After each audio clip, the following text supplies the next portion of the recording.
നമ്മൾ മീഷോന്ന് സാധാരണ വാങ്ങുന്ന എന്തൊക്കെയാണ്, നമ്മൾ ഡ്രസ്സ് വാങ്ങുമായിരിക്കും, അതുപോലെ ഹോം അപ്ലയൻസ് എന്തെങ്കിലും വാങ്ങുമായിരിക്കും. ഞാനിവിടെ കുറച്ച് ഫ്ലവറിങ് പ്ലാന്റിൻ്റെ വിത്തുകളാണ് കേട്ടോ വാങ്ങിച്ചിട്ടുള്ളത്.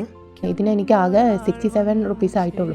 ഇവിടെ ചിലപ്പം തണുപ്പുള്ള കാലാവസ്ഥയൊക്കെ ആയതുകൊണ്ട് പിടിച്ചേക്കാം പല പേരുകളും പോലും നമ്മൾ കേട്ടിട്ടില്ലാത്ത ഫ്ലവറുകളൊക്കെ ഉണ്ട്. പിന്നെ 25 എണ്ണം ഉണ്ട്. ഇതിൽ ഞാൻ കുറച്ചേ ഉൾപ്പെടുത്തിയിട്ടുള്ളൂ.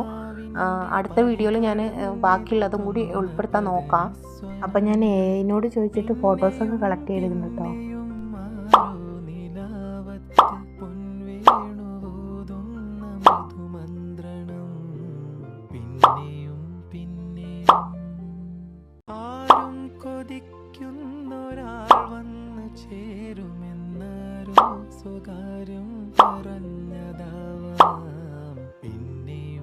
അപ്പോൾ ഞാൻ പ്ലാൻ ചെയ്തിട്ട് ഒരു മാസമായി.